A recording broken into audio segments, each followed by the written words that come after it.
of the Barber Shop Podcast. Ryan, did you ever think this day would come? 30. No, I 30. I thought we would be long done by now. Long done. No, it's the sort of thing where the stronger you get, it could be like a viral infection or a fungus or a mold. We just get more pervasive and stronger, and our grip on the music community grows daily. And when you're in a musical hotbed like Hamilton, Ontario, how can it not happen? You know, fortunate to be here at Boxo Studio and have a bit of a secondary honor. And for episode 30 is Pretty Archie has joined us, and they are, I'm sure they're adopted sons at this point, and we're going to hear about their connections to Hamilton, Ontario, but they're, honest to goodness, East Coast boys, and there's nothing better than sitting down having a beer, too, with, a bunch of great guys.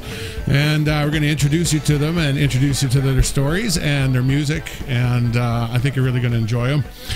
First, we're going to start out with Brian. Yeah. How you doing, Brian? Good, man. How are you? I'm doing great. How are you doing? And Matt, Great. I'm glad you made it and thank you. You got it all fired up. Got the bass in his hand today, and we've got. I'm loving the sound. We got the Redmond on the banjo, and anytime there's banjo, people are happy. Either that or they're psychotic. Yeah, That's one of the crazy. two. Yeah. It's one of the two. Please. Yeah. That's good to know. Okay, and then Colin's in here, and he's playing the harp in Hamilton, Ontario. Birthplace or the hometown of Richard Newell, King Biscuit Boy. We love our harp here, and I'm sure Colin will thrill and entertain you with his mouth as he's done night after night with the band. As I'm sure the ladies love him. Hey, it's all good. No comment. No comment. Wait till the end of the show, right? He'll be bragging. So I don't know who wants to kick off, but tell me about music. I mean, being from the East Coast, music is that's a big part of why Hamilton and this area is really rich with music. Is that there's so many people, Maritimers, who've come and settled in this area over the many years. But part of your daily life growing up, or how did your music come to you? Well, personally for me, it was I started when I was young, like 12, playing the guitar, 13, and started singing around and in high school, coffee houses and stuff like that, and just kind of getting out there and starting to sing. But growing up, my parents, my mom sang, my aunt, my uncle, he played guitar. Like, music's in my family. So since I was a kid, we were just always listening to old country stuff, like old Patsy Cline and all that kind of music, and just it sticks with you. It's part of my everyday life. Well, since then, and it always probably will be. So you can't shake it. Like no, it's not something you can get away from. But similar story with you, Matt. Yeah, like Brian, I started around when I was 12, and just caught fire. Just most of my family played guitar, and just picked apart albums, and just kind of just went straight for. Yeah. We were in a band parts. in high school, me and Maddie. See, 12, a lot of guys coming in here, 12, 13 is a magic age when they first not only start playing, but they're like, I want to be in a fucking band. And that's the age, you decide, whether you're going to play sports or, for serious, you're going to play music. What are you going to do, like, in high school, right? Because it's a, it's a hard time for everyone, but it's where you figure out what's going on, and Redmond, you were part of there, early on, or did you come along later on in there? I met Brian, I guess it would have been three or Can you just four pull that mic a bit closer? Yeah, absolutely. Yeah. Sorry, Absolutely. we'll never be able to hear you. How's this? I think the mic's dead. Maybe that's the bad mic cable. Is this the bad mic cable? He's been edited out. We'll have to share. We go some shouting. Maybe we'll go. Yeah, you can share it. Lean over into that one there, Red. Yeah. No, no. It will be. Soon enough. All right. Okay, yeah, I mean, I met Brian, I guess it would have been 4 or 5 years ago, I suppose, but he moved out west shortly after that, and I didn't really get to know the rest of the boys until a couple of years ago, and just started seeing more of each other, and Matthew and Colin and I worked together last summer, so by the end of the summer, they were working there with me, and Brian was there, seemed like every other day. So we'd been jamming together all kinds, and I started playing with them around the fall or so. We had another one of our lifelong buddies in the band for a bit, but he lived too far away to kind of work it with where we were. He lived like 4.5 hours away, right. So we were like, we all kind of. It was easier for Redmond to jump in there since it was right around. Yeah, so. And Colin, you were dragged in by Redmond, or vice versa, or how? No, well, I've been friends with Brian and Matt both for a long time, but growing up, I played a lot of different instruments. It's just nothing really stuck, and I know a lot of my friends are really good musicians. Brian and Matt and Redmond included. And there's Darren back home and a few others. So realized, I guess, about 5 years ago that I had to adapt to survive in the campfire jams. So that's when I, instead of getting a graduation ring for university, I decided to pick up a set of harmonicas, and the rest is folklore And history. And he'll be paying for it the rest of his life. No one's really sure where fact ends and fiction begins. Well, how did the entity of Pretty Archie? I think it's a great story of how you picked the name. Yeah. And I think every great band name really does have a little story behind it and what it embodies. Why don't you talk about that? It was just like, remember when we were kids and coming up, they're like, back east it's a lot smaller than your big cities. Like, there'd be one guy out playing the guitar on the street, and that was his name, Pretty Archie. Everyone called him that, and he was like the one guy that was always out. You'd always see him around. He only had a couple strings in his guitar, you know what I mean? But he would rotate them depending on what. wherever the hot spots were, But no, when we were trying to get the band together, we recorded an EP, just kind of the bones of what, you know what I mean? We thought we were going to sound like, and we had a couple gigs. We were thinking, oh man, we're going to sound like Pretty Archie there playing. Like we're going to be so like, oh my god. It was like Led Zeppelin. Began exactly. Yeah, honest to God, but very endearing. Kind of the same idea. Yeah, but that's where it came from, and stuck ever since. And yeah, it's cool. Everyone always asks us who's the pretty one or who's Archie. Like, both of them don't exist. It's good too. Like when you're on the road, especially, it's cool to have a name that kind of may not for everybody else, but for us, it reminds us of home a little bit and stuff, and a little connection to home. You always want to have a little bit. Yeah, and I think at the very least, a lot of the people from home get the reference. Yeah, lots of people.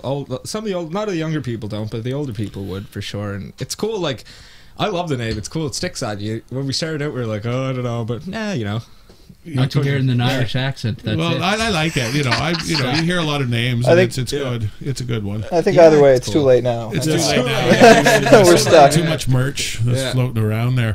So when you speak of home, I mean, it rings true because you guys have really worked your butts off. You've done a lot of touring, haven't you? Well, this is our second cross Canada tour. Yeah, the first one we did we just started out and just went and kind of eyes closed and fought through it. We were just a brand new band. Didn't know any better. Yeah, but no, we had the whole summer and fall to kind of get our stuff together. And like I said, we wrote a bunch more originals, recorded our album here in Hamilton, and then we were ready to head out on the dusty trail to kind of get it out there. And before we start talking about that, not just recording in Hamilton, but at Grand Avenue. So, absolutely. You either lucked into it incredibly or you knew what you were doing because... a little bit of both. I think we got, like I said, we might have been more one. Yeah, well, we went and met Bob one night just at a pub. Bob Deutsch, the producer there, and he was like, yeah, geez, you guys should come down and check it out. And the next day, I think we went down and saw the studio, and we were all like, yeah, we have to make the trip out or do whatever. And we kept in contact with him, and it was amazing down there. It's just such a great experience. He was more than happy to. And was it a pleasurable experience? Because recording can be one of the other. It was crazy good. We did it all off the floor. So it was a lot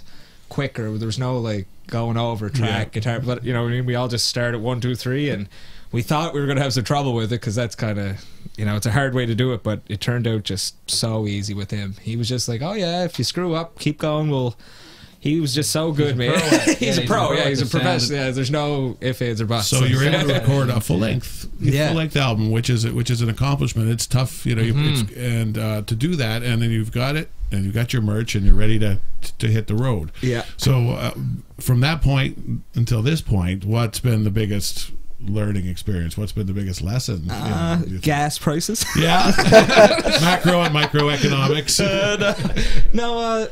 Go ahead, boys. What do you think there? Biggest learning experience? A lot of it's there's so much energy that goes along with playing music and playing shows and stuff that you learn how to level it out, almost manage the energy. So if there's going to be crowds that maybe aren't as big or maybe aren't as listening, you got to learn how to up your energy that night and make sure you still bring it. And then other nights when there's huge crowds, you got to learn how to calm it down. We played at the Horseshoe Tavern, which is a pretty big bar in Toronto, and those nights you have to learn how to reel yourself in a little you're bit. So ready to go. You're up there, and you know what I mean. You're so much adrenaline's pumping. So that's a big thing I learned anyway. Yeah. So now that you're kind of hanging right now in Hamilton. you've got product available, and we're going to put your links up on Barber Shop Podcast. You've had to obviously learn to do a lot of stuff yourself, and this is a real do-it-yourself kind of industry now. And the ones who are creative and the ones who are kind of cagey with how they market their bands are the ones that tend to really, I see do well for themselves. What have you got, in store for the next little bit? We're going to play few tracks off the CD, and you're going to do some live, which is always really enjoyable. But have you got anything over the next 3 months that people should know about? We're going to be back east doing lots of playing. That's the only real thing, like, I think at this point we can do, other than, we wrote the tunes, we put them out there, and now we just got to don't let any grass grow under our feet. No, you can't, going, and you keep getting that exposure. You have to be playing every weekend or more. You know what I mean? Because, like I said, that's the kind of thing it is. But no, I was saying earlier to a couple buddies, it's changed so much. Everyone thinks, like, they talk about, you can sing and you play guitar. Why don't you go call someone to get on a CD? Blah, like. Nowadays, record companies, they want to see that you're a product out there, you have fans, before they're even going to buy. It's not like the old days where you show up, you're like, I wrote this song here, and they're like, oh, well, wax that right now, we got a record deal, son. It's like, no, you got to go out and do the whole thing before anyone will even, managers, whatever, right? So it's a long learning curve, but we're fighting through it. And every day is a step into your future. I find out musicians, it's like they understand that. It's like, that's, everything I'm doing today is leading me to tomorrow. Yeah. And there's not a real tactile timeline on that. No, well, you can't. Yeah, you can't. You can't burn yourself out. And you can't let grass grow under your feet. So it's a balance, and it's a family, and it's a relationship, and there's stuff that goes on. So the fact that you're still giving it, we're going to do our part here. Want to play a track first, Ryan, or do you want to go live off the floor? What do you think? What's your we'll play a track first. Play a track first. So we got a Bob Deutsch production out of Grand Avenue here in Hamilton. Storied recording studio, and. I'm looking forward to it. This is the first time I've heard this CD, and so we're going to go, I think, number Can't Get No Love. That's something that speaks for itself. So barbershoppodcast.com. We got some Pretty Archie here for you.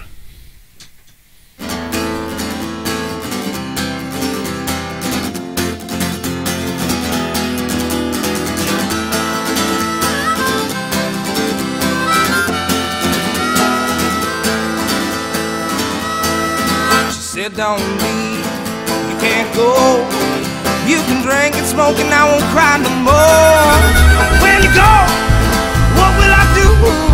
I got so used to loving you, so used to loving you. I don't know what's moving me. I seen all this city has for me to see. I think I'm through with my love back from you. Must keep moving on, that's what I do. When the winter snow turns to rain, pack my things, I'm gonna get here. Weird love, there is no doubt, but I tell you to your face, girl, I can't love you in one place.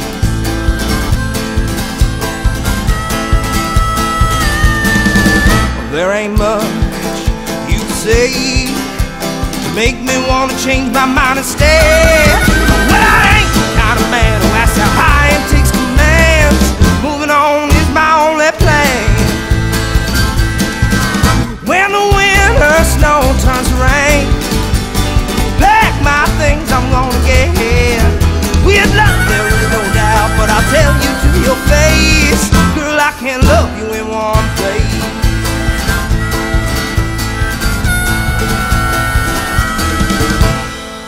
I'm singing your song, but I can't hear all the notes.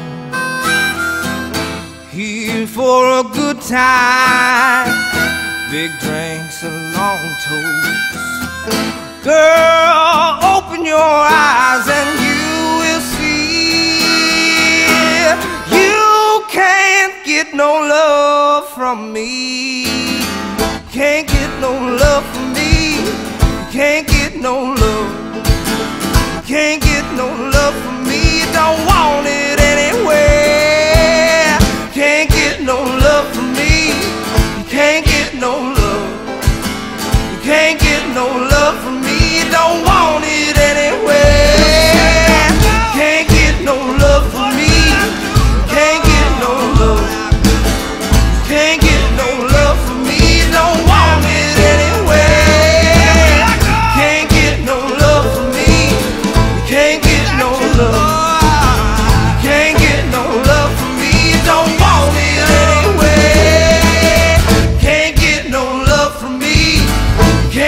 get no love. Can't get no love from me. You don't want it anyway. Can't get no love from me. Can't get no love. Can't get no love from me. You don't want it anyway.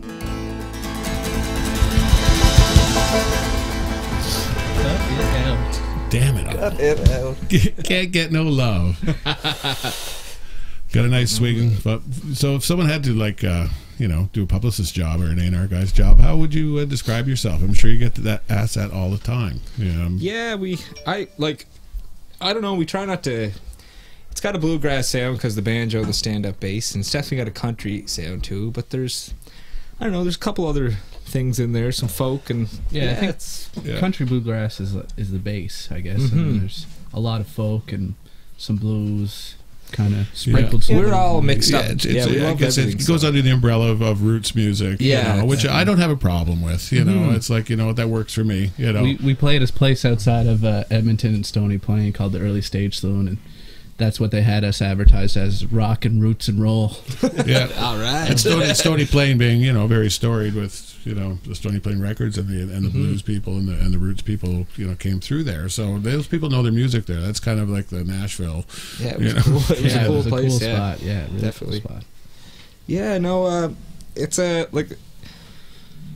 style that young people, we got a lot of young people that like it and a lot of older people too that like it. Like my parents' age, tons of people their age like it, but again, people our age, my little brother's in high school, his buddies like, so it's a good, it's kind of like a general type of music, I guess. It's that's not too important, like freaky or crazy, but at the same time it has its own like meaning for sure. Exactly, it's reminiscent. People, multi-generational, and and that's really important. I find that people subconsciously, put up defenses against music. Absolutely. Art of any type. Absolutely, yeah. And the more it kind of reminds them of Grandma's kitchen, somehow, that they're able to be more accepting. 100%. And then if there's a couple little quirks and curves, and the thing is, it's like it's not contrived, right? Yeah. It's from where you're from. Exactly. And your relationships.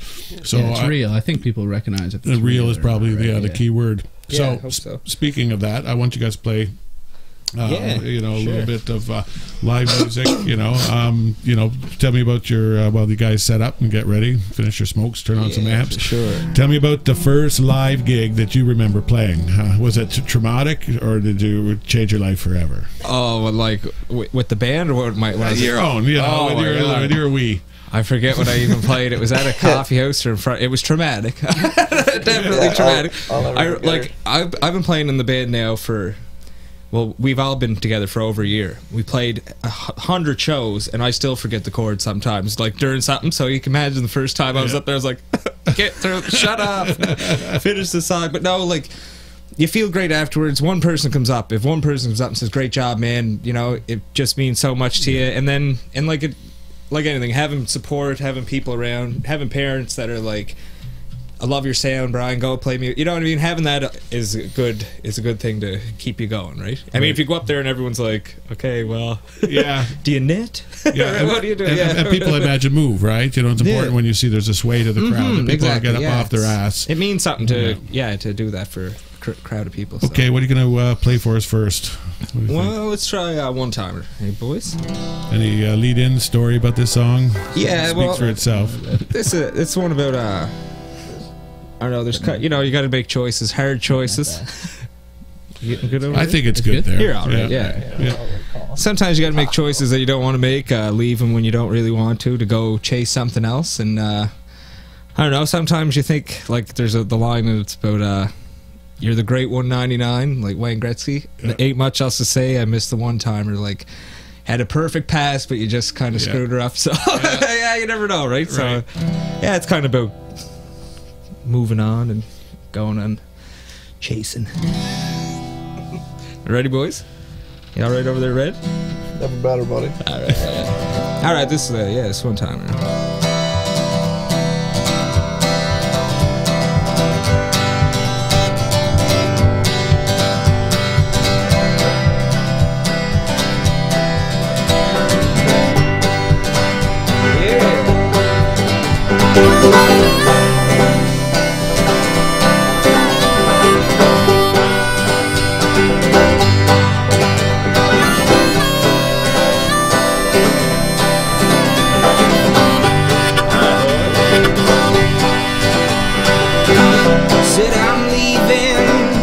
but you know I'll be home soon.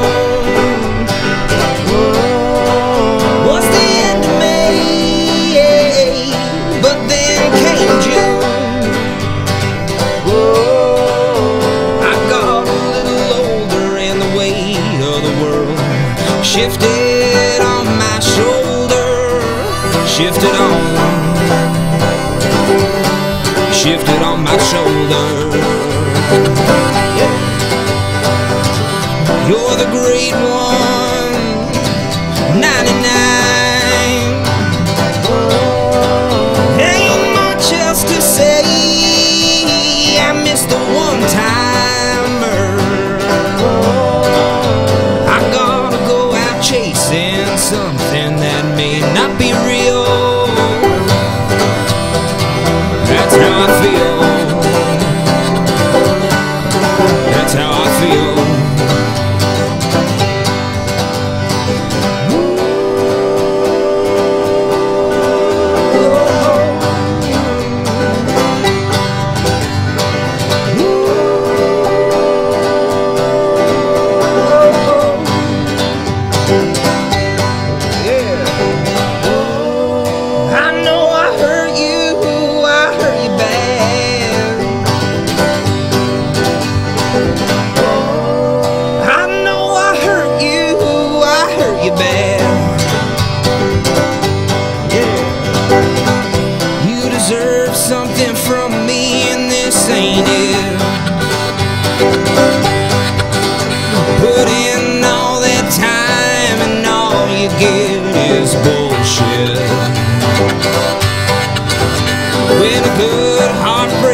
You know, honey, it don't quit, no, no. Takes a little time to remember what love is. Yeah, takes a little time to remember what love is. Takes a little time to remember what love is. Take a little time to remember what your love is. Yeah. Take a little time and remember what love is. Yeah. Beautiful job. Beautiful job. Thank you so much. Boys. Yeah. And great harmonies, which makes me think about singing and how important and sometimes overlooked singing is. And when you see a band that's talented, but they take care of the craft of vocals, who's you know, and ask all you, who's some of your big influences as singers? You know, like growing up, did anyone grab you that you just thought, man? Yeah, like, well, for me, I love every kind of music. I love like Marvin Gaye, like that old soul stuff. I love like any old country, like Matt Anderson's Canadian guy, blues guy, is amazing. He was the first guy that I ever really seen that like blew me away as far as like singing, like in a live situation. I've seen him play guitar and sing, and I was like, that guy's like he's a lead guitar player and a lead singer in one package. You know what I mean? And that was just like, it blew me away. He was one of the persons that definitely, after seeing him, got me into playing. Kind of really got me into it. Yeah, and boosted me. Yeah, and seeing live music. I mean, being exposed to a good deal of live music. I mean, a lot of kids, especially, you know, don't get that experience, and it's all packaged. It's what comes through the internet or on the TV. But to see when someone can command a room, you know, and has that, like watching magic on TV is not the same. It's not the same. No, you could hear a pin drop in an auditorium. That's when, you know what I mean. That's real music, in my opinion. You know, it's crazy. Matt, who do you love? Who do you love to hear? Whose voice does it for you? Voice? Yeah. Matt Anderson would definitely be up there, but I'd go for Chris Stapleton. Was one of the people that kind of blew me away the first time I've ever seen him. I only ever seen him online, basically. He's down in Nashville, Tennessee, or one of those places down there. But he's a singer of the Steel Drivers. You ever hear the Steel Drivers? Yep. He's they're crazy. And he's a great songwriter too. Like that was the two things that really hit home. Really, did it for you, Redmond? Is there a singer who? Yeah, that's a really hard question, because I mean, as far as singers go, the only guys that did it for me when I was growing up as singers were these old crooners, like, you know, the Rat Pack, Dean Martin and Frank Sinatra and all these old guys, and and beyond them, I really don't think there was any one person who I really appreciated as a singer until I started singing, which wasn't, you know, real long ago. I always just figured it was either something that you could do or you couldn't do, and really didn't realize that it was something you could actually get better at. Yeah, so I just never tried. Or you weren't. Right? Yeah. So I just, you know, I never really tried because I just, I don't know if it was a confidence thing or. Yeah, it's scary for sure. Yeah, no, but because you lock in right away, the three of you, you know, just beautiful, beautiful harmonies, and that's, again, it's something. It's like there is a board with it. I think that exists as far as having pitch and having an ear for music, Absolutely. right? Absolutely. So you don't necessarily have to go to school and learn that, but you know where your part is. How about you, Colin? Who's your musical or your singers that kind of stick out? Well, in your I definitely mind? like Stapleton a lot and the Steel Drivers, but. I don't know. I think singing for me, a lot of it's the shrill bluegrass kind of high and lonesomes. Yeah, those harmonies. I love those. Yeah. So Old Crow's big for me. I love Old Crow. Yeah. And Steve Earle, big Steve Earle. Well, Steve Earle, but there's so many great bluegrass groups that just have wicked harmonies. You know. And that's what really. An individual voice is great, but when it comes together, that was a big thing we tried to focus on when we were coming up with the idea of what kind of music we wanted to go for. We wanted to have vocal harmonies in it for sure, and we spent a lot of time practicing at my apartment there. We spend tons of time practicing, so it's good to hear them come out, and it's nice to hit them when you're supposed to. When you're supposed to. Well, I want to spin another track off of the long anticipated, wonderfully produced Pretty Archie CD. Okay, it's called Steel City, and this is the title track. And clearly there's an affinity or a connection to Hamilton, unless you're talking about Pittsburgh or Sydney, Frankfurt. Cape Breton, Steel City too. Yeah, so but okay, well, you know, it's there's similarities, I imagine. It's actually shocking. Hamilton's just like a bigger Sydney, basically. Really similar. And there's no hill in Sydney. No. But it's funny because people ask us that all the time. Right. They say, you know, oh, so Steel City, you mean Hamilton? We're like, no. Oh, you mean Sydney? Well, no. It's actually about walking home one night from a Steel City tavern, which it's just like this old kind of dive bar in Sydney. Nice. So it's not as romantic. Named it after the city. But it's one of those songs that whatever you take from it. Yeah, exactly. I often tease, let it speak to you. I often tease Brian about falling in love every time he walks outside his house. Oh, that's not true. I do. You're just not there, I guess. I got a big heart. Brian, you professed your love for that chair when you came in. You said you loved the chair. Well, it's a beautiful chair. I'm not taking it back. All right. So I'm gonna play Steel City off again. You're gonna get this puppy, get it in your ears, get it in your home. All right, and you're getting it here, recorded at Grand Avenue here in Hamilton. Pretty Archie and barbershoppodcast.com.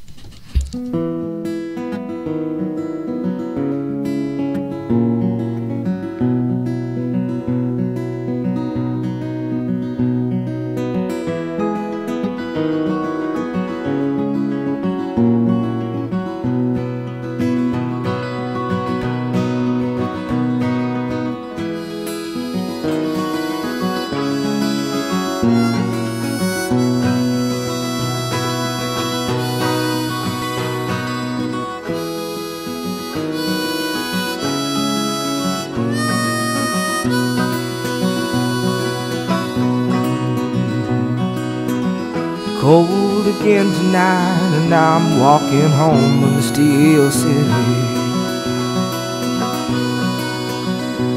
Oh girl, I was all messed up again.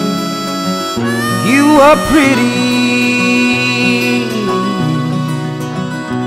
I don't know what it is about you. It's all in my brain. In the end, you're just the same. You're just the same.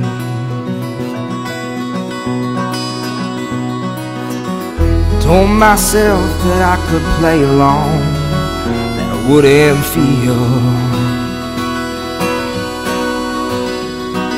That was that I wouldn't get caught up again. Made the deal.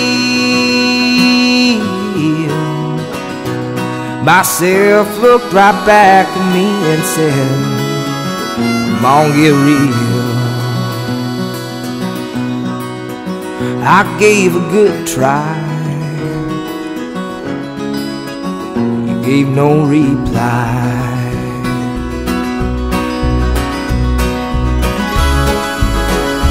But the worst part,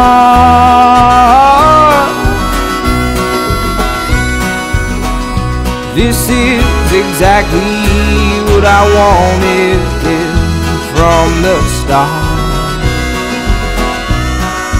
Only a fool believes his own lies. Sometimes it takes a pretty girl to make a stubborn man realize.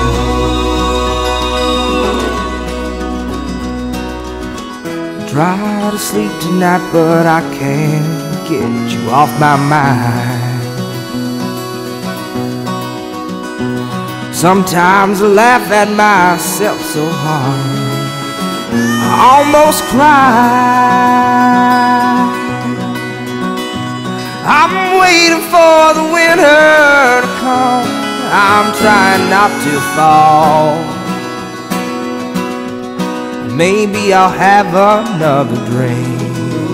Try not to think about it all.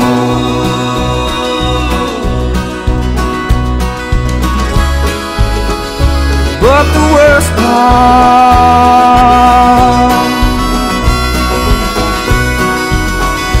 this is exactly what I wanted from the start.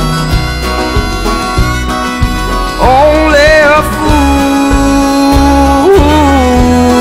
believes his own lie. Sometimes it takes a pretty girl make a stubborn man realize.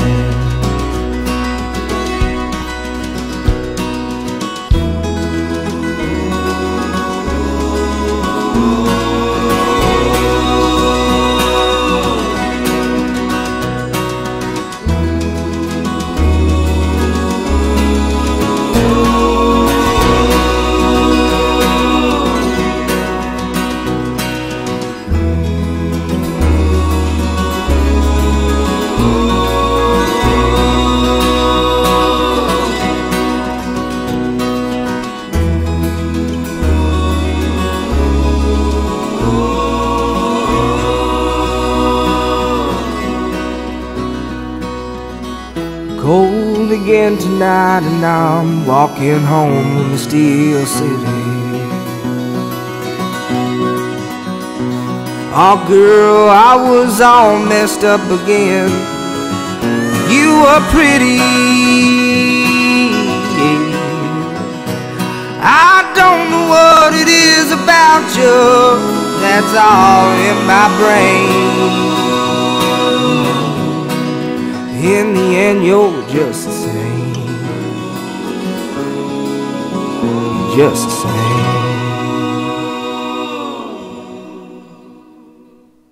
Facebook.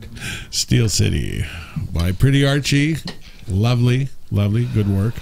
Thank you so much. Yeah, so there's in every musician's life, there's people who made a big difference in their life, and there's people that you meet in your travels who, you know, shape your future, and will surely be part of your past. Is there anything, you know, about, you know, your time on the road, your connections with Hamilton that you want to touch on? Yeah, for sure. No, like, I mean, we meet great people everywhere we go. We got a recipe for it. I don't know what it is, but everywhere we go, we meet awesome people. We meet a lot of people from back east, all across Canada, that are all out working around, and we got ties in Hamilton. My cousin Helena, she puts us up when we come here and kind of get some gigs for us. And Iggy, our buddy, friend of the show, yeah, Iggy, our buddy from Black and Red Hamilton band, he's always around helping us out and showing us the town and stuff. So, no, we love everywhere we go. We had a lot of good. We got some people we're staying with up in Ottawa. Everywhere you go, there's people like that help you out, and it's awesome. Yeah, we've been especially fortunate in these last couple tours. Yeah, it's not. I don't know what it is either. Something about when we get playing, everyone has to get as drunk as they can be, or the drunkest they've been in a month. It's like people out on Facebook are like, that's the drunkest I've been in since I was 19. You're like, I was drinking like I was 20, but I forgot I was 40. I don't know what it is. I think maybe like it might have something to do with the fact that people hear that we're from the East Coast, and they just assume we're all alcoholics and that we're going to be getting blasted drunk. But then, like, we're up on the stage playing, and you can only drink so much when you're playing songs, and then before we even finish, they're hammered, and we don't mind. It's great. It's great. I was thinking today, you get the nicest as a bar band. You get the nicest compliments from people. They're a little usually in the bathroom when you're trying to take a leak. Oh my god! Just don't point. It's eyes forward. No, really heartfelt stuff. We said we met Bob and Ian down at the Grand Avenue studio, and they were so helpful to us too. And Bob was kind of just he just knows everything.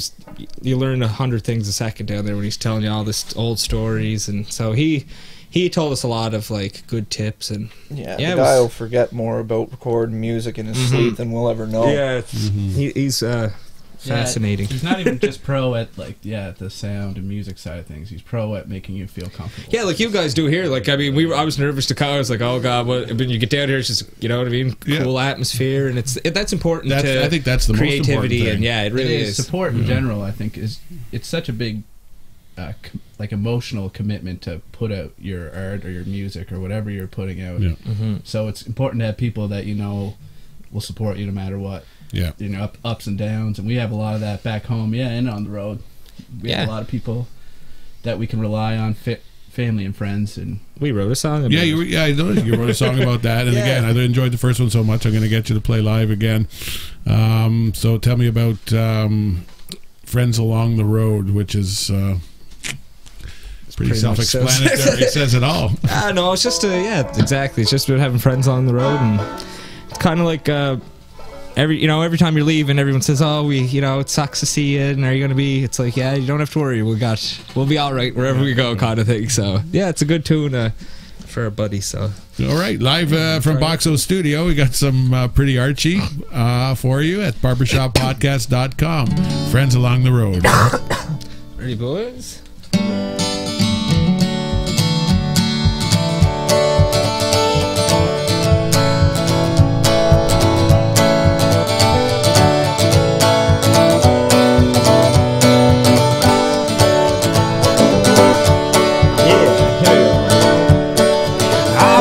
Today, wondering what was right, wondering how it'd all work out. I've been thinking about the way I live my life. I never go to church, I never praise the Lord, ain't scared of what's beyond. I sin a couple of times so I don't get bored. Don't tell me you hate to see me go. Living free, I never get too low. I'm good to go. I got friends to get me high along the road.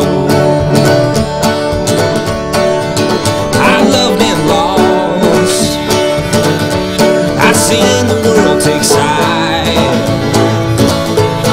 I can help a friend in need anytime. Call my name and I'll be by your side. Yeah. I want you to know, so that you don't second guess. Things I say to you tonight are true, my love. Even though I got some whiskey on my breath. Don't tell me you hate to see me go. Living free, I never get too low. I'm good to go. I got friends to get me high along the road.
very nice. Thank you, guys. Yeah, you guys don't have the cans on, but it sounds great in the mix. Cool. So Yeah. clearly, you guys Thank played a lot of kitchen parties. You've been, you know, Yeah. and you know, the whole campfire hero thing. You know that everybody, you know, you get a gathering of people. They tend to be, you know, musical. Yeah. That's really interesting as the night goes on, and you learn as much as, you know, those occasions. You know, I learned that, you know, playing Blackbird, you know, you've got more notes, but, you know, you play Hey, Hey, My, you're going to get more fans because they know the words and people are happy. That's a constant struggle with we got to play a lot of shows. We got to play 3 sets, 3 hours of music, and like you got to do some covers. They're long nights, and I don't know. No band wants to play for 3 hours. No one wants to watch a band for 3 hours, but it's like those are the money making gigs you got to do in the bars all night, and it's part of the whole. I love. But I imagine whatever you do play, you play it in your own style, and that makes it. We do a lot of old bluegrass country covers, but we definitely have our own style. We throw some harmonies in, and we do a lot of new stuff too that we kind of, you know what I mean, folk it up and. You Archie it up, you know, Archie-ize it, archification. Pretty archification.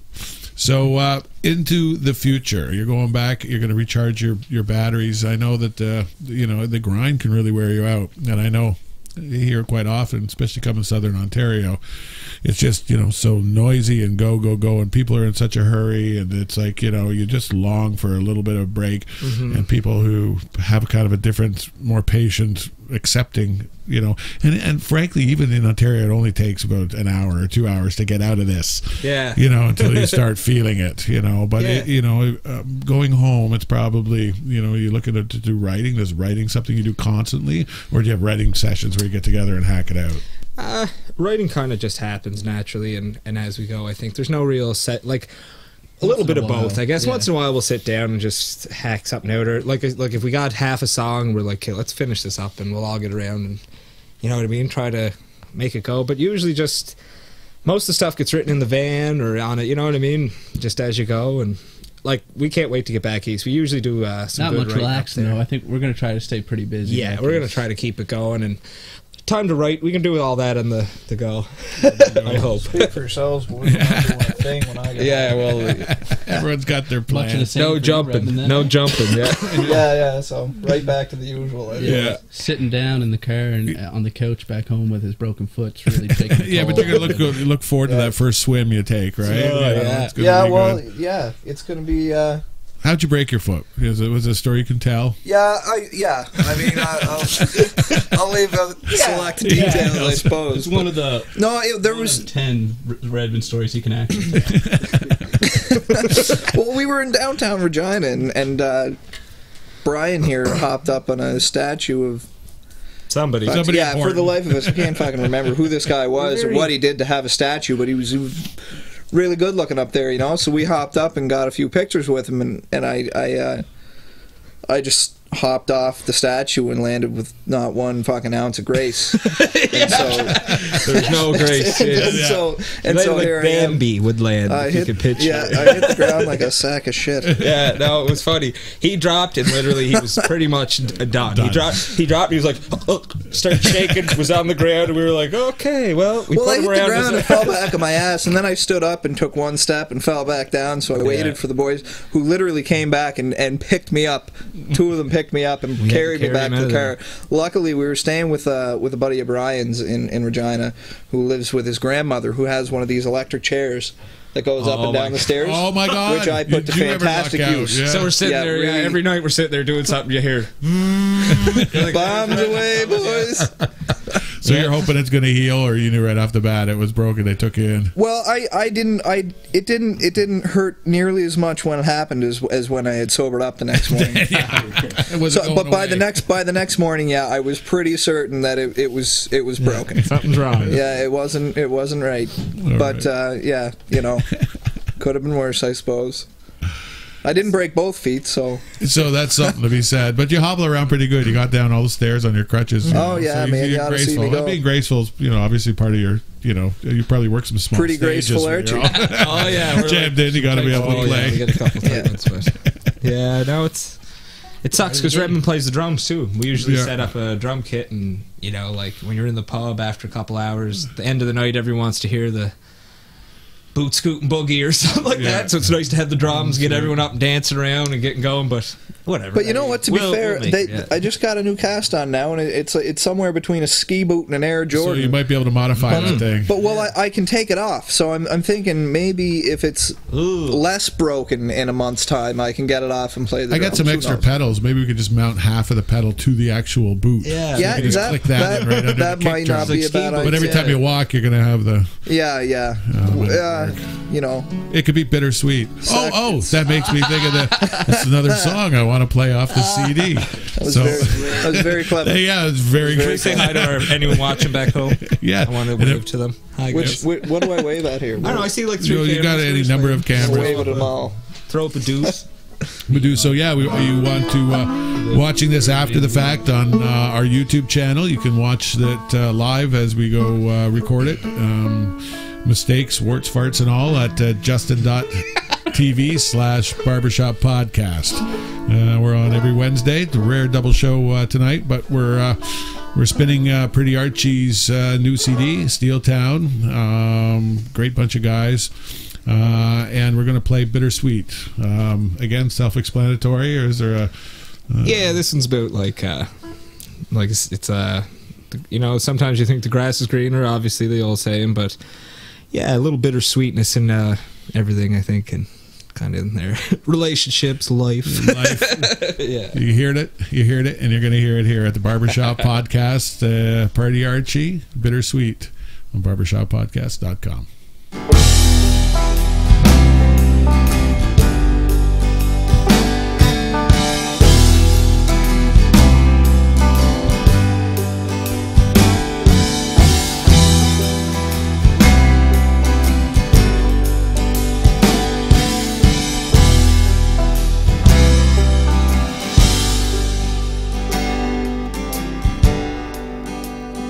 Got my nerve up, I was feeling brave.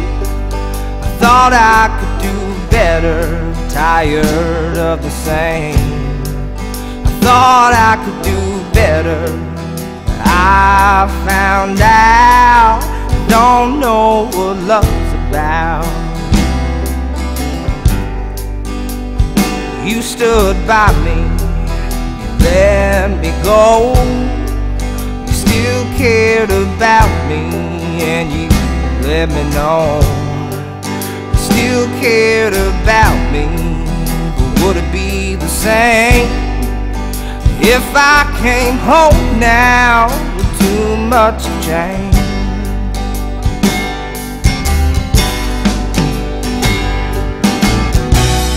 My heart's broke, it won't repair. Don't ever let them tell you love's fair. I am stubborn, I keep searching on, waiting for another one like you to come along. Waiting for another, there's none above you. How can I think about her? I still love you.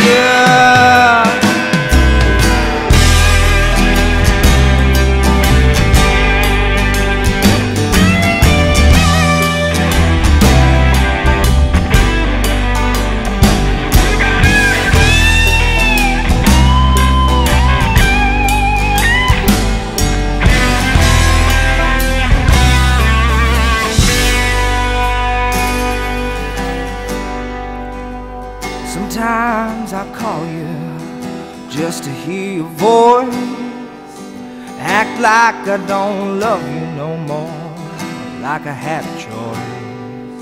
You told me you knew this would happen all along. It don't matter to me, babe, who was right, who was wrong.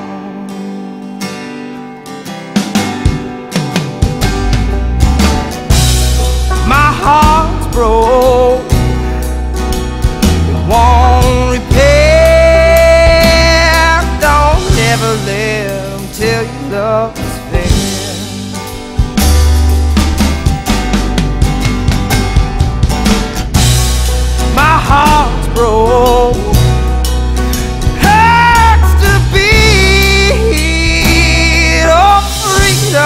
so bittersweet.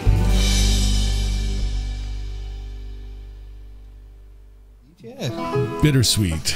It's nothing like hearing what we like to call roots music. Moves the soul. Roots because it's, you know, it's from the country. It's from the ground, right? And they call it bluegrass, you know, which is just the rock and roll of country, I guess. And like Dixieland's a rock and roll of jazz. Everything's got a flavor to it, you know, and everything's got a, you know, you can trace it. And I think it's interesting the more you tour and the different influences you have. Mm-hmm. Musicians are always growing. Like, you know, do you really think about, you know, the direction of the music, or like, because you can be very strategic about it and fuck yourself up, or just go from your gut? Well, it's a little bit of both. You want to go from your gut for, like, in my opinion, for me, my music is, whenever I write a song or whenever we do anything, it's got to have a little truth to it and some meaning and some, you know what I mean? Yeah. So it's got to have something there that's, what's the word? Some gritty, some real, meat. Some meat to it. Meat to it. So you try to keep that in, but yet at the same time, you know, you want to please people, and like it's like playing the covers at the 3-hour sets. Nobody wants to play all these covers, but like got to do it. But no, you know, we don't think of it too much. We don't. Yeah. But you got favorite songs, ones you like playing more than other ones, for sure. I think, you know, well, we like all our originals, but I mean, we're getting to the point now where we're starting to write some different ones that have a lot more like time changes and stuff, and like it's growing. I know what you mean. Yeah, you know, and so I'm gonna tap you to play, you know, a little bit live again. Love the harmonies, no worries, Colin. I love the way you know you play the harp and cross blowing. It's, you know, it's. You know, when you see live music, you see a lot of guys just climbing scales, you know, or you know, they're not playing musically, you know. And I had a fellow named Les Smith who plays with Trick Bag, whatever. He's a very good harmonica player in here, and I recorded him one time, and it was the first time I didn't have him playing live. He was playing, he had the headphones on. He was the only one who could hear what he was playing to. And it sounded like a cow dying, you know. It was like just, you know, these low, mournful notes, and then when it was in the mix, it was magical. It was perfect. Mm-hmm. So, you know, you play a bunch of different instruments. I mean, it's like you can tell. Like you snapped me a couple times because you played something and it almost didn't sound like a harmonica. Like you're playing a part that's, you know, going to be. Yeah, well, I think that's the big thing with the harmonica is like, unless you're Little Walter or Mike Stevens or somebody, you gotta make sure you're adding to the song and not just playing your instrument, because it's a really easy instrument to overdo and and just not to be with the song. You know, it's an easy instrument to do one or two licks that you really like and just add them to every song in that key. You know, where you'd rather it's more about adding to what you can to make the song a better product. I think that's kind of the general rule with all whatever like instrument too. But like one of our, like we were talking the other day, one of the most like our biggest tools is silence in a song. Like I mean, you can play something and just stop and then hop back in, and it's like I don't know, you feel it's very like silence. Yeah, it is. It's something too. So keep all that in mind when we're trying to write stuff. And and Redmond, you play a number of instruments. Obviously, you play the drums as well as the banjo. And a banjo is something where like that could be a model and instrument too, where it could get characterized by somebody who didn't have a feel for the instrument. Yeah, well, and I don't know.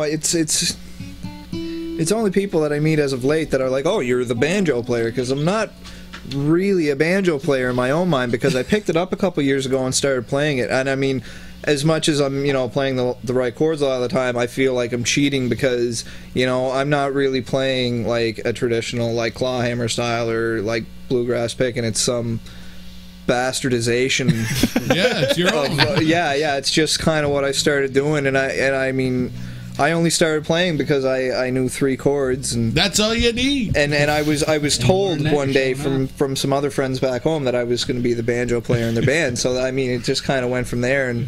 But it's an instrument that, you know, not a whole lot of people back home play. So as much as it's not, you know, what I consider, or I think at least what other banjo players would consider to be like banjo music, it's it's a different sound. Definitely adds. Yeah. I love the sound of the banjo. Yeah. I love hearing it there when you're playing, or it's nice to have. Yeah. I find that with the accordion. I find that with the mandolin. I find that with any like old instrument that's you know, especially with someone who can play it. You know, and you know, and Matt, you play stand-up bass usually on when you're on stage. So imagine obviously it's a fretless thing. So again, that's much more of a smoother, slicker, like you're dancing with a sexy lady on stage, right? It's interesting, yeah, and like it's.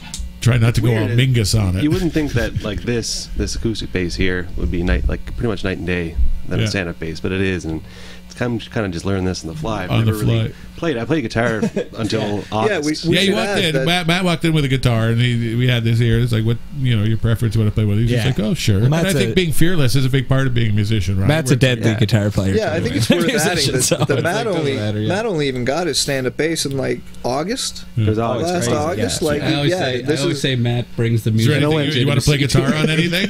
Oh no, that's fine. We bought the bass in August, and then we had to go and record with Bob Deutsch in, what was it, October or November, was it? No, it's like January. Oh, it was like January. He's a fantastic bass player.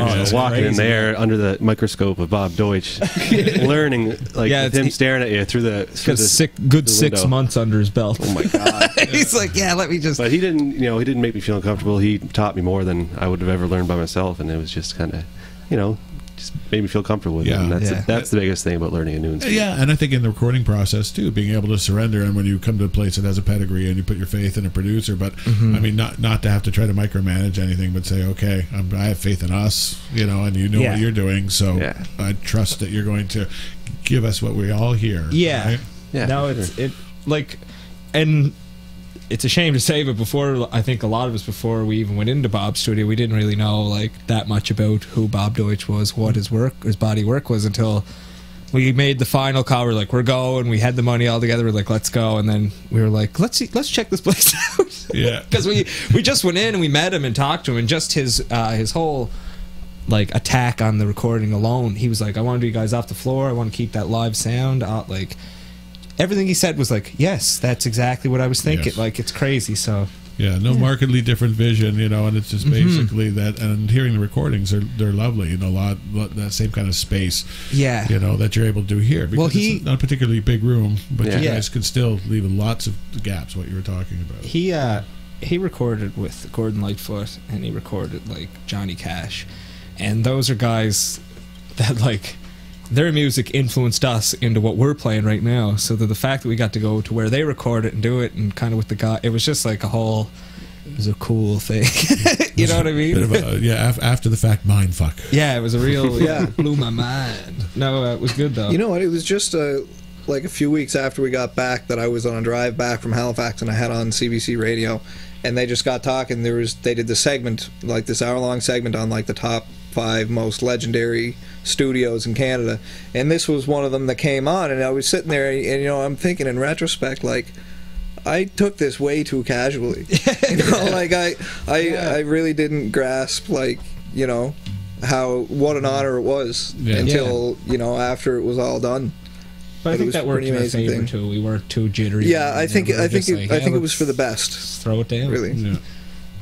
Just throw it down. Just throw it down. Well, I would like you to throw one more down, live for us. Boys. I think that you boys have got something going, and if you stick to it, you just might do all right. Well, thank you so much. Yeah, we're going to stick to it as long as we can. Well, you got fans in Hamilton. If you got fans in Hamilton, you got some good fans. Every time there's a big supper table, we're putting on taking a few extra bites of supper to last the winter here. So we might we keep on the road being the poor musicians. Steal a bun here or there, eh? I think it'd be out of character if we didn't. What do you want to try, boys? Wood stove or Neat Feet, maybe? Neat Fleet? Okay, let's do Neat Feet. Neat Fleet? It's a new one? No. Yeah. All right. You're gonna drop D.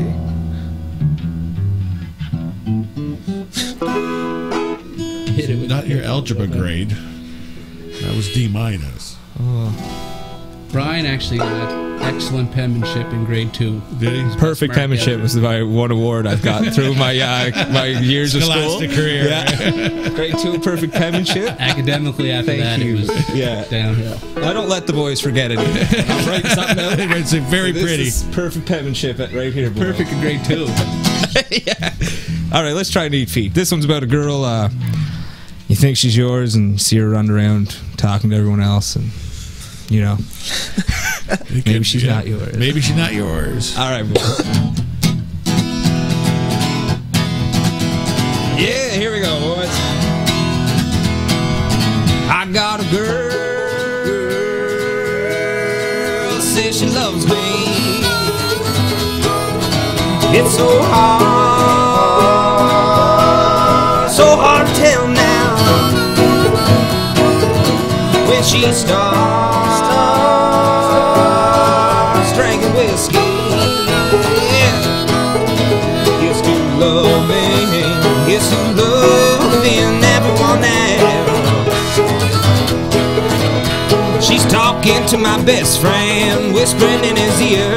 I see a few more fellas already bought a beer. Talking to the married man, single fellas too. That girl makes you think she's so in love with you. Now that ain't right. I wonder where my sweetheart is tonight. Yeah, I got a girl, says she loves me. It's so hard to tell now. When she starts drinking whiskey, it's too loving, it's too loving everyone else. All right.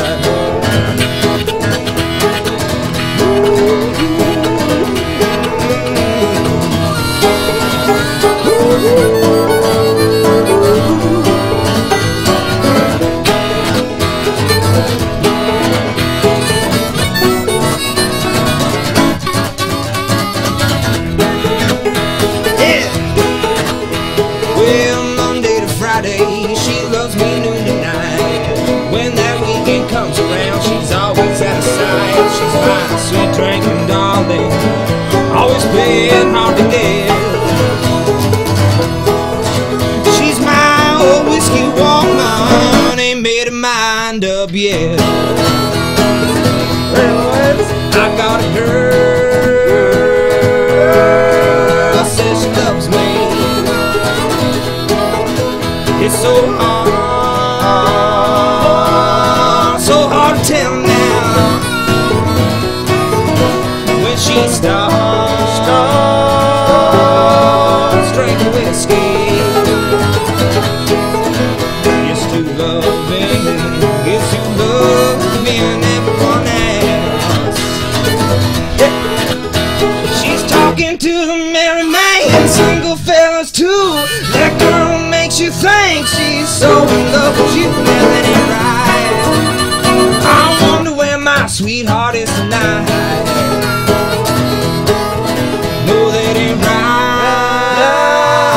Where my sweetheart is tonight. Damn right. All right, I'm going to get you to play one more before we wrap it up and say goodbye tonight. You know, you guys are just, and it happens every time. They get warmer, sound gets better, and you're actually getting used to something we threw in your hand and started rolling. He's actually learning the chord. Yeah. So, you know, pull it out of your arse. You know, what's the one that feels good? What do you want to do, guys? One, boys, if we felt like it. Yeah, that's a cool one. If you know that enough, you could bring up the guitar maybe for that one or something. But yeah. Or try it. Yeah, that one's easy. We'll try. This is a new one we're working on, so we're working on. We'll give it a try. We wrote this one on the road. It's and this is like embryonic. This is nice because it's you're cool, getting the viewership. You're getting something that is not on the CD. Okay, this is something that's brand new, and they're comfortable enough to show you the joy of creation. Because when they pull it together at the end, it's the best feeling in the world. All right, so you got a name yet? No. And it doesn't even have a fucking name yet. I love it. It's just about Well, like we've been driving a lot, so that's in there. It's about driving a lot and just being on the road and kind of wishing you were back home and missing some people back home and wish you were there to see them. So, all right, something that's still in the oven, but it's smelling fucking great. Yeah. Some Pretty Archie at Barber Shop Podcast. Yeah.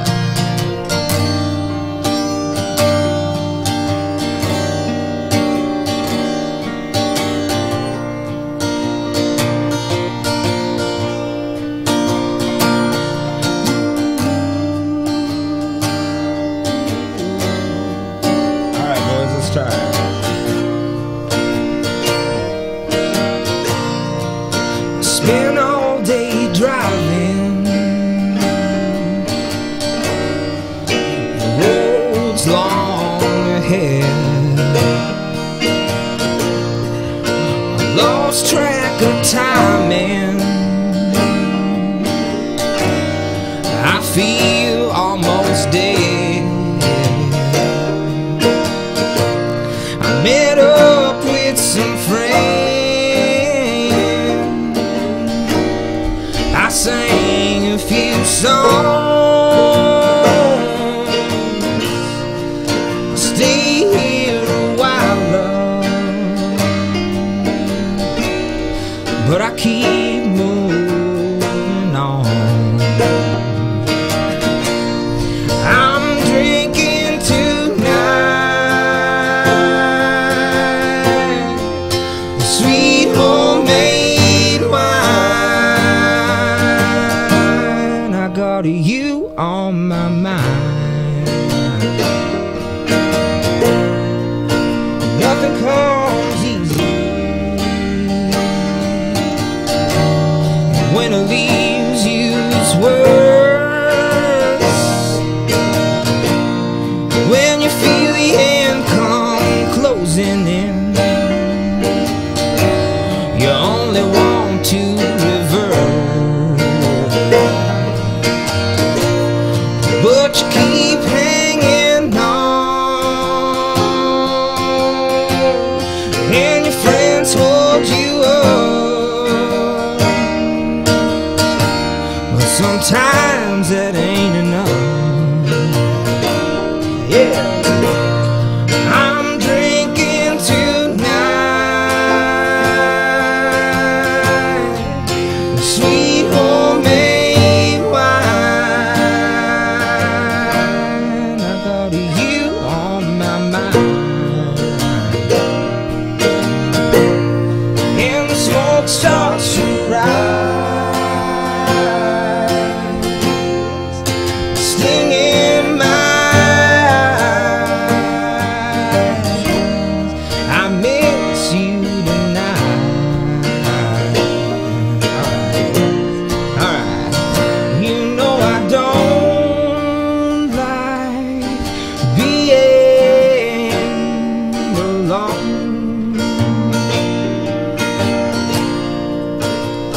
You know I don't like being alone.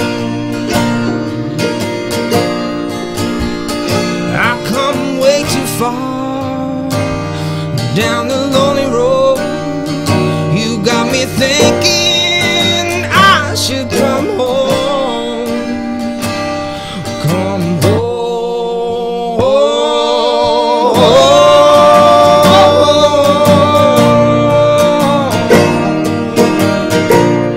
I'm drinking tonight, sweet homemade wine. I got you on my mind. Try it one more time, boy. I'm drinking tonight, sweet homemade wine. I got you on my mind. Yeah. Yeah, Good boys. I'd say that sounds fantastic. Oh, thank you, I'm so yeah. happy, so pleased to have met all you guys. Yeah, you too. And Same proud pleasure's for ours. the first out-of-towners to come in and grace Barber Shop Podcast in our super secret location in Hamilton, Ontario. Okay, we're going to come right back, half an hour, 45 minutes, I don't know. We're going to come back live on Justin TV with Mr. Steve Foster, someone with a rich Hamilton heritage who's got stories to tell and songs to play. In the meantime, the guys from Pretty Archie, and thank you for blessing us with your presence and your performance. Thanks so much. All right, man. Really appreciate it. It's a big thing to have you guys have us on here. It means There you a lot, go. so thanks There a you lot, go. man. You guys are helping a lot of people. Yeah, and we love doing it. You know, we always leave with a smile on our face, that's for sure. Awesome. All right, thank you for watching and coming out, and tell all your friends, barbershoppodcast.com. You will know the hit to see.